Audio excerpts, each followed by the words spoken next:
अस्सलाम वालेकुम, मेरा नाम वसीम मलिक है। आज तारीख़ है 8 जनवरी 2024। आज की इस वीडियो में दो अहम तरीन बातें आपसे डिस्कस करनी है।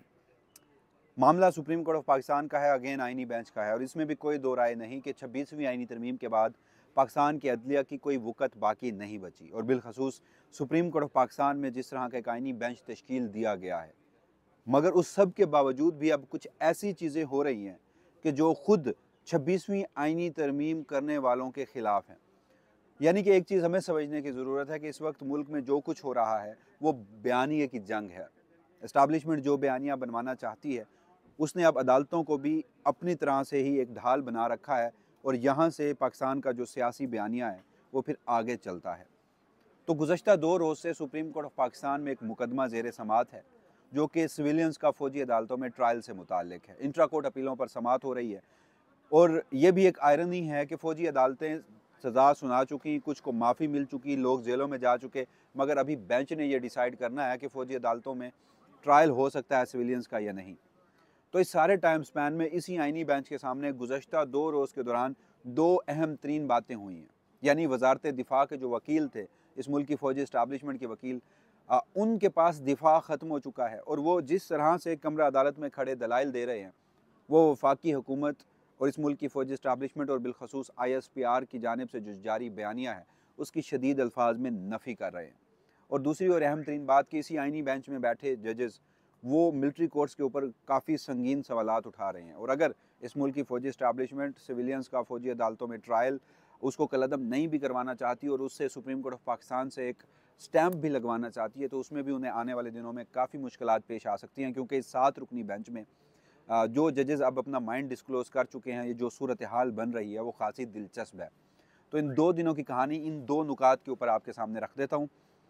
इससे पहले आने के कि इन 7 रुकनी जजेस में से कौन से जज हैं जो सिविलियंस का फ़ौजी अदालतों में ट्रायल चाहते हैं, कौन से हैं जो नहीं चाहते, कौन क्या बात कर रहा है। मगर उससे कबल जो मैंने आपको बताया कि ISPR का जो बयानिया था, वफाकी हुकूमत का जो बयानिया था फ़ौजी अदालतों की मद में,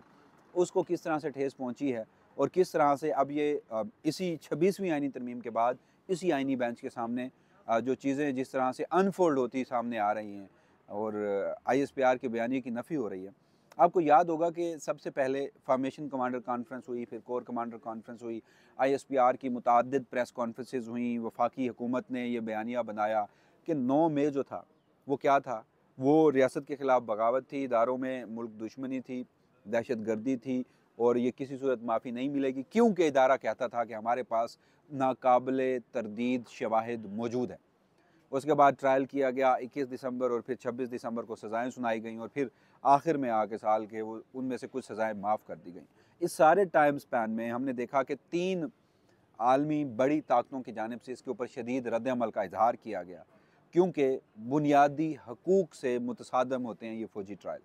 मगर इसी के पैरेलल ISPR ने एक पूरा बयानिया बनाया, वफाकी हुकूमत ने एक पूरा बयानिया बनाया, और हमें बताया गया मुतअद्दिद प्रेस रिलीज़ में, प्रेस कॉन्फ्रेंसेस की सूरत में, कि फ़ौजी अदालतें जो हैं वो आईन पाकिस्तान, पाकिस्तान के कवानीन,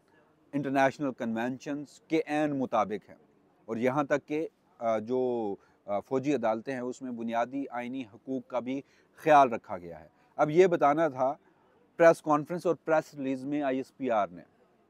मगर उनके जो वकील हैं ख्वाजा हारिस, उन्होंने कल और आज सिर्फ़ एक नुक्ता उठाया। सवाल ये पूछा गया कि बेंच की जानिब से, जस्टिस जमाल मंदोखेल की जानिब से, आप ये बताइए कि फ़ौजी अदालतों के बारे में कहा जा रहा है कि ये बुनियादी आइनी हकूक़ से, बुनियादी इंसानी हकूक़ से मुतसादम है, तो इस पर आप क्या जवाब देंगे? तो ख्वाजा हारिस साहब ने कहा कि आप फ़ौजी अदालतों से बुनियादी इंसानी हकूक़ का तकाज़ा कर रहे हैं। उन्होंने कहा कि ये जो फ़ौजी अदालतें होती हैं, मिलिट्री जस्टिस सिस्टम होता है, ये आइन के आर्टिकल 8, जो कि बुनियादी इंसानी हकूक़ का चैप्टर है, आइन पाकिस्तान का चैप्टर 2 है, जो आपके मेरे हकूक़ की बात करता है, जो रियासत ने हमें देने हैं, उसके एम्बेड से बाहर आता है। और आज उन्होंने ये तक बात की कि आइन का आर्टिकल 233 वो मखसूस हालात में, एमरजेंसी के हालात में आइन को मुअत्तल करने का भी कह देता है। यानी ख्वाजा हारिस साहब ने कमरा अदालत में इस चीज़ को एडमिट किया, इस चीज़ को माना कि फ़ौजी अदालतें जो हैं उनमें बुनियादी इंसानी हकूक़ नहीं होते, बुनियादी आइनी हकूक़ का ख़्याल नहीं रखा जाता। जब बुनियादी आइनी हकूक़ का ख़्याल नहीं रखा जाता तो उसमें फिर फेयर ट्रायल नहीं होता, उसमें फिर समरी ट्रायल होता है, गिल्टी, नॉन गिल्टी, रीज़निंग, वजूहात, दूर दूर तक उसका कोई तज़किरा नहीं होता। और यही बात हम गुज़श्ता 1.5-2 साल से तवातुर से कर रहे हैं कि फ़ौजी अदालतें अगर उसमें कोई समझता है, मैं इस बारे में बड़ा ही क्लियर हूँ कि चाहे वो DG ISPR ये प्रेस कॉन्फ्रेंस करें, वफाकी हुकूमत में से कोई कहे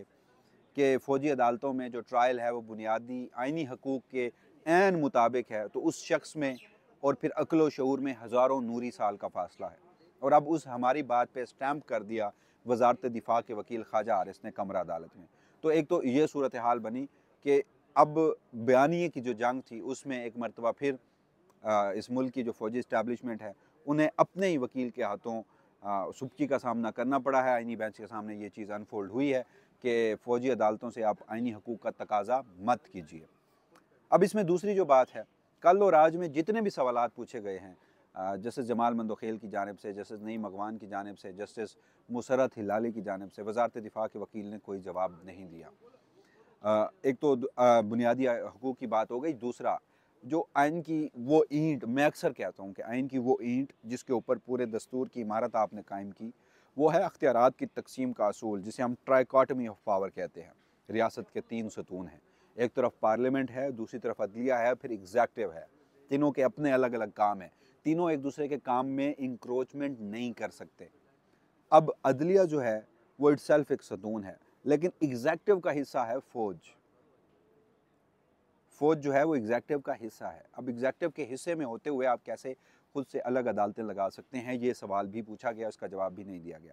तो बहरहाल किस्सा मुख्तसर, सुप्रीम कोर्ट ने अब एक चीज़ तो कुछ जजेस ने तय कर ली है कि जो आर्मी एक्ट है, ऑफिशियल सीक्रेट एक्ट है, वो सिर्फ फोर्सेस, आर्म्ड फोर्सेस के अंदर के लोगों के लिए डिसिप्लिन मेंटेन करने के लिए बनाया गया है। ख्वाजा हारिस बजीद हैं कि इनका इतलाक सिविलियंस पे हो सकता है, यानी मिलिट्री स्टैब्लिशमेंट बजीद है कि इतलाक सिविलियंस पे हो सकता है। अब इस सवाल का जवाब देना है सुप्रीम कोर्ट ऑफ पाकिस्तान के इस आइनी बेंच ने कि क्या ये ऑफिशियल सीक्रेट एक्ट और बुनियादी इंसानी हकूक़ के एम्बेड से बाहर आते हैं, और दूसरा ऑफिशियल सीक्रेट एक्ट और आर्मी एक्ट 1952 उसको आप स्ट्रेच कर सकते हैं सिविलियंस तक और उनका ट्रायल किया जा सकता है या नहीं किया जा सकता। इस सारे टाइम स्पैन में हमने देखा कि गुज़श्ता रोज़ जस्टिस जमाल मंदोखेल, उनकी जानिब से जिस कदर सख्त आड़े हाथों लिया गया वज़ारत दिफ़ा के वकील को, आज मुसर्रत हिलाली और जस्टिस नईम अख्तर अगवान, ये 3 जजेस हैं। जैसे जमाल मंदोखेल का इटसेल्फ, बहुत सारे लोग कहते हैं कि वो ऑब्जर्वेशंस कुछ और देते हैं, फैसले कुछ और जारी करते हैं, मगर मैं बतौर कोर्ट रिपोर्टर ये समझता हूँ, मेरी ज़ाती राय है, मुमकिन तौर पर गलत भी हो सकती है, कि जस्टिस जमाल मंदोखेल, जस्टिस नईम अगवान और जस्टिस मुसर्रत हिलाली काजी फ़ायज़िसा के टाइम स्पैन में उनकी ज़ेर सरपरस्ती कुछ और थे, अब कुछ और हो सकते हैं।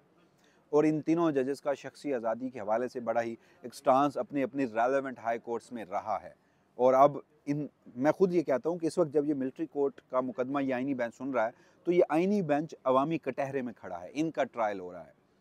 तो अब जिस तरह से रिमार्क्स आना शुरू हो गए हैं, तो ये 3 जजेस जो हैं मुझे फ़ौजी अदालतों के हक़ में जाते दिखाई नहीं दे रहे। दूसरी जानिब सूरत हाल ये है कि जस्टिस अमीनुद्दीन ख़ान, जस्टिस मोहम्मद अली मज़हर और जस्टिस हसन अज़हर रिज़वी, ये मुझे फ़ौजी अदालतों के हक़ में दिखाई दे रहे हैं, क्योंकि जहाँ जहाँ जैसे जमाल मंदोखेल और दीगर 2 जजेस ख्वाजा हारिस से सख्त सवालात पूछते हैं, ख्वाजा हारिस के पास जवाब नहीं होते, वो टाल देते हैं, इन जजेस के ऊपर शदीद नागवारी गुजरती है और ये ख़ुद भी जवाब दे देते हैं, और ये फ़ौजी अदालतों के हक़ में जो दलाइल हैं उनको बड़ा पसंद कर रहे हैं। अब 7वें जज बच गए जस्टिस शाहिद बिलाल हसन, वो जिस तरफ भी जाएंगे फ़ैसला मुझे लगता है कि कमो बेश उसी तरफ जाएगा। और ये जो जो हम कैलकुलेशंस कर रहे हैं, या जो हम यहाँ पर कह रहे हैं कि चीज़ें अनफोल्ड हो रही हैं, एक्सपोज हो रही हैं, ये 26वीं आइनी तरमीम के बाद हो रही हैं और फ़ौजी इस्टेब्लिशमेंट और हुकूमत के पसंदीदा आइनी बेंच के सामने हो रही हैं। तो अगेन,